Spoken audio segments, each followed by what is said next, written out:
અમદાવાદના વાડજ સર્કલ પર ટ્રાફિકની સમસ્યા વિકટ બની છે। વાડજ સર્કલ ખાતે પોલીસ કમિશનરે ટ્રાફિકનું નિરીક્ષણ કર્યું। સુભાષ બ્રિજ બંધ હોવાથી ટ્રાફિકની સમસ્યા અહીંયા સર્જાઈ રહી છે। વાડજ સર્કલ પર બ્રિજ બંધ હોવાથી પણ અહીંયા ટ્રાફિક વધી રહ્યું છે।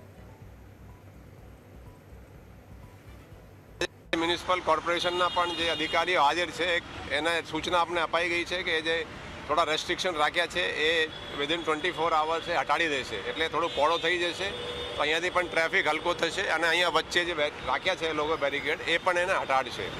અને આ સિવાય આજે જ હું 250 પોલીસના જે માણસો છે, કર્મચારીઓ છે, એની જો રેગ્યુલર પોલીસ સ્ટેશનથી હું ટ્રાફિકમાં આજે જ ઓર્ડર કરવાના છીએ, એટલે હોપફુલી ટ્રાફિકની સમસ્યા થોડી ઓછી થશે। માણસોની સેફટી સૌથી અગત્યની છે।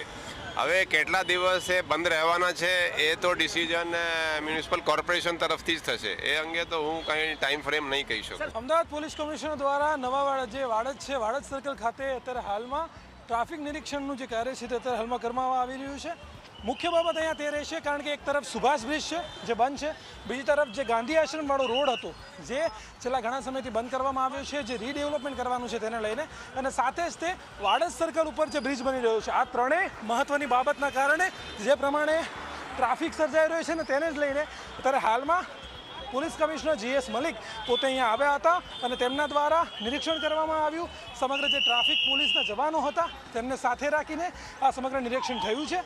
ત્યારે તેમના દ્વારા એવું કહેવામાં પણ આવ્યું છે કે એક્સ્ટ્રા ફોર્સ છે તે અહીંયા મૂકવામાં આવશે અને જે પોલીસની કામગીરી છે તે વધુ કરવામાં આવશે, જેના કારણે જે ફોર્સ વધારવામાં આવશે। આ જે ટ્રાફિકની સમસ્યા છે જે લોકોને પડી રહી છે તેમાં ઘણી બધી રાહત છે જે લોકોને મળી આવશે, કારણ કે સુભાષ બ્રિજની સાથે વાડજ સર્કલ અને સાથે જ તે જે પ્રમાણે આ તકલીફો ઊભી થઈ છે તે તકલીફો છે તે ક્યાંક ને ક્યાંક હવે રાહત રહેશે। તેના કારણે પોલીસ કમિશનર GS મલિક છે તે પોતે નિરીક્ષણ કરવા માટે આજે પહોંચ્યા હતા। કેમેરામેન ઓમ પટેલ સાથે મીર સોલંકી, ન્યૂઝ કેપિટલ, અમદાવાદ।